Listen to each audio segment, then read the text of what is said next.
پرانے زمانے کی بات ہے۔ کسی ملک کا ایک تاجر تجارت کی غرض سے بغداد پہنچا۔ ان دنوں تجارت کا یہ قانون تھا، تاجر جس ملک میں تجارت کرنے جاتا سب سے پہلے وہاں کے بادشاہ سے ملاقات کرتا، اپنا سارا تجارت کا سامان دکھاتا اور اس کی خوبیوں اور انفرادیت سے آگاہ کرتا۔ چنانچہ اس تاجر کو بھی بغداد پہنچنے کے بعد بادشاہ کے دربار میں پیش کیا گیا۔ تاجر نے بادشاہ کے حضور تحائف پیش کیے اور پھر مال تجارت نکالا اور ایک ایک چیز کی خوبی بیان کرتے ہوئے دکھانے لگا۔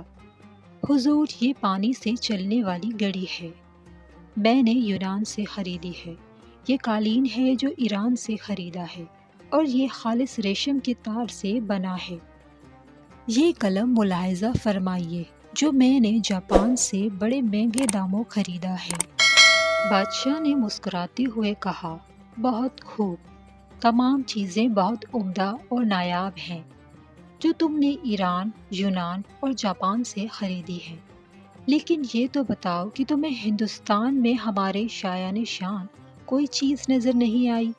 تاجر نے بادشاہ کو متاثر کرنے کے لیے کہا، بادشاہ سلامت، یوں تو وہاں پر آپ کے شایان شان بہت سی چیزیں تھیں، لیکن جو چیز مجھے پسند آئی اس کو حاصل کرنے کے لیے مجھے کچھ عرصے وہاں قیام کرنا پڑتا، جبکہ میرے پاس صرف 2 دن کا وقت تھا، اس لیے میں نہیں لا سکا۔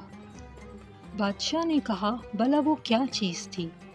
تاجر بولا، جناب وہ ایک موتی ہے اور اس کی خوبی یہ ہے کہ وہ دوسروں کو بانٹنے سے بڑھتا ہے، اس کو کوئی چرا بھی نہیں سکتا، اور اس موتی سے بہت سے زیور بھی بنا کر پہنے جا سکتے ہیں۔ بادشاہ نے تاجر کی اس بات سے بہت متاثر ہوا اور کہنے لگا، میں اسے ضرور حاصل کرنا چاہتا ہوں۔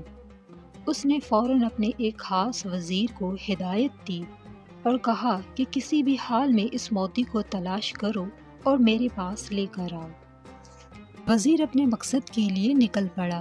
جنگلوں، سمندروں، پہاڑوں، صحراؤں، ہر جگہ کی خاک چھان ماری، وادی وادی گھوما، ہر شخص سے اس نایاب موتی کے بارے میں پوچھتا، مگر سب یہی کہتے کہ ایسا کوئی موتی ہی نہیں جو چوری نہ ہو سکے اور اس سے بہت سے زیور بھی بن جائیں۔ لوگ اس کی بات پر ہنستے تھے اور کہتے تھے کہ مسافر پاگل ہو گیا ہے۔ یوں ہی مہینے بیت گئے، نا امیدی کے سائے گہرے ہونے لگے، مگر بادشاہ کے سامنے ناکام لوٹنے کا خوف اسے چین نہیں لینے دے رہا تھا۔ وزیر نے ہر ممکن کوشش کر لی کہ اسے کوئی ایسا موتی مل جائے، لیکن نہ ملا۔ آخرکار اس نے واپسی کا ارادہ کر لیا۔ وزیر اپنی ناکامی پر زاروں قطار روتا جنگل سے گزر رہا تھا۔ رات خاصی بیت چکی تھی اور وہ تھک بھی گیا تھا۔ ایک درخت کے پاس آرام کے ارادے سے لیٹا ہی تھا کہ اسی لمحے ایک روشنی اپنی جانب بڑھتی نظر آئی۔ پہلے تو وہ ڈر گیا، مگر پھر ایک آواز نے اسے حوصلہ دیا، ارے نوجوان، ڈرو مت، میں ایک اچھی پری ہوں، بتاؤ تمہارے ساتھ کیا مسئلہ ہے؟ وزیر نے اپنی داستان کہہ سنائی کہ اسے جس موتی کی تلاش تھی وہ اسے کہیں بھی نہیں ملا۔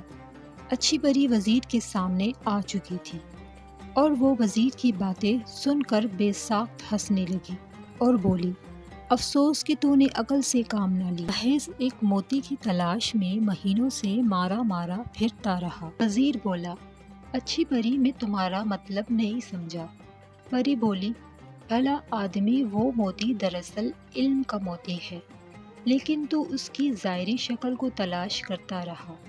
علم تو ایک ایسی شے ہے جسے ہزاروں نام دیے جا سکتے ہیں، کہیں اسے پھلدار درخت کہتے ہیں تو کبھی سورج سے تشبیہ دیتے ہیں اور اسے سمندر بھی کہا جاتا ہے، لیکن اسے کوئی چرا نہیں سکتا۔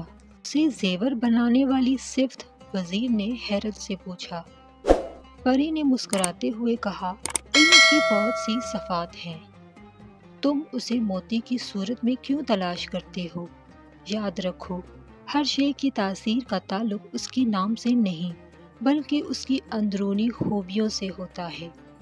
اسی طرح علم بھی ایک نایاب موتی ہے کہ جس سے یہ حاصل ہو جائے وہ اس سے ایسے ہی سج جاتا ہے جیسے انسان زیور پہن کر سجتا ہے، بلکہ یہ تو بانٹنے سے بڑھتا ہے، گھٹتا نہیں ہے۔ وزیر بڑے غور سے پری کی بات سن رہا تھا اور بالآخر قائل ہو گیا کہ واقعی علم ایک ایسا موتی ہے جس کے پاس ہو وہ دراصل دنیا کا سب سے قیمتی زیور کا مالک بن جاتا ہے۔ وزیر نے پری کا شکریہ ادا کیا، جس کے بعد اچھی پری وہاں سے غائب ہو گئی۔ اب وزیر بہت خوش تھا اور اپنی کامیابی کے گیت گاتا اپنے ملک کو روانہ ہو گیا۔ وہاں پہنچ کر اس نے بادشاہ کو علم کے موتی کے بارے میں بتایا اور سمجھایا تو بادشاہ بھی پری کی بات پر قائل ہو گیا۔ صرف علم ہی وہ موتی ہے جسے کوئی چرا نہیں سکتا۔ علم ایک ایسا موتی ہے جس کی چمک دمک زمین آسمان فرش سے عرش تک ہے، اور علم کے اس موتی کی روشنی میں ہی انسان اس کائنات کے خالق و مالک تک رسائی حاصل کرتا ہے۔